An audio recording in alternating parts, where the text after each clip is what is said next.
உடனே நாங்களாம் அப்படி இல்லை, எங்க அப்பா அப்படியா இருக்காரு அப்படின்னு கதை பேச ஆரம்பிக்காத. என்ன, கோடியில ஒருத்தங்க தான் உங்களை மாதிரி இருப்பாங்க. அது உங்களையெல்லாம் நம்பவே முடியாது. எப்ப எந்த நிமிஷம் எப்படி மாறுவீங்கன்னே தெரியாது. அதுவும் என்ன மாதிரி பொண்ணெல்லாம் யாருக்குமே பிடிக்காது.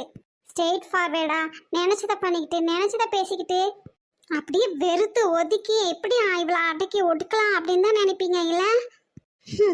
என்னதான் ஆனாலும் நீ ஒரு சாதாரண ஆம்பளைன்னு அப்பப்போ ப்ரூவ் பண்றீல, அதனாலதான் உனக்கு அந்த வார்த்தை வாய் வழியா அப்படியே வந்துருச்சு.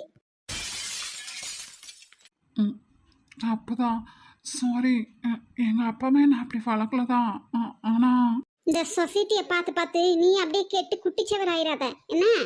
இது ஒரு சாக்கடை. இந்த கருமத்தில் விழுந்தேன்னு வச்சுக்கியேன், குடும்பமே உருப்படாமல் போயிடும். உனக்கும் அப்பா அம்மா எல்லாமே நல்ல விதமாக தான் சொல்லி கொடுத்துருக்காங்க. அதையே ஃபாலோ பண்ணு. எக்காலத்தை கொண்டு உன்னோட இயல்பை மட்டும் மாற்றிக்கணும்னு நினைக்காத.